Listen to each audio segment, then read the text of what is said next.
നിങ്ങളുടെ ഇഷ്ട പരമ്പരകൾ എക്സ്ക്ലൂസീവായി സൺ നെക്സ്റ്റ് ആപ്പിലൂടെ തികച്ചും ഫ്രീ ആയി ഇപ്പോഴേ ആപ്പ് ഡൗൺലോഡ് ചെയ്യൂ. അതിനാദ്യം അവൾ ജീവിതത്തിലേക്ക് തിരിച്ചു വരണം. എന്റെ ഭാഗത്തുനിന്ന് എല്ലാ സഹായവും ഞാൻ അവൾക്ക് കൊടുക്കും.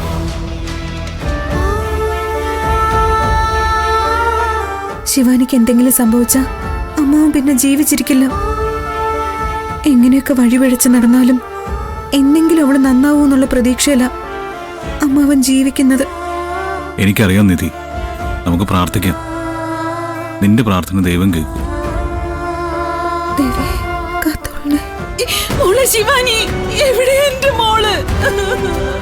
അമ്മായി, വലിയ സിനിമ നടിയാവാൻ മോഹിച്ച് നടന്ന എന്റെ മോൾ എവിടെ? സർജറി കഴിഞ്ഞില്ല, നടന്നുകൊണ്ടിരിക്കുക. പേടിക്കണ്ട. കയ്യിൽ തന്നെയല്ലേ ബുള്ളറ്റ്? അതെ ഞങ്ങൾ പേടിക്കാനൊന്നുമില്ല. നിധി, നിന്നെ വിശ്വസിച്ചല്ലേ ഞങ്ങൾ അങ്ങോട്ട് വിട്ടത്.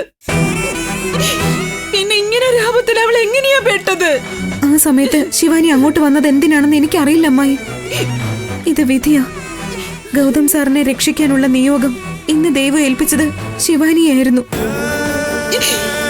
എനിക്ക് അവളെ ജീവനോടെ കാണാൻ പറ്റുമോ മോളെ? അയ്യോ അമ്മായി,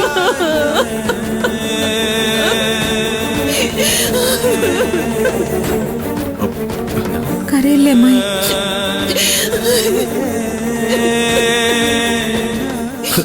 എനിക്ക് അവളെ കാണണം, ഇപ്പൊ തന്നെ കാണണം. എന്താ അമ്മായി ഇത്? അകത്തെ കാര്യം കടത്തി വിടില്ല. എനിക്കൊന്നും കേക്കണ്ട.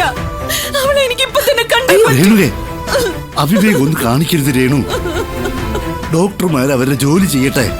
അതിന് തടസ്സം നിന്ന നമ്മുടെ മോൾക്കാണ് ദോഷം. മിസ്റ്റർ ഗൗതം, ബുള്ളറ്റ് പുറത്തെടുത്തു. ഇനി പേടിക്കാനൊന്നുമില്ല.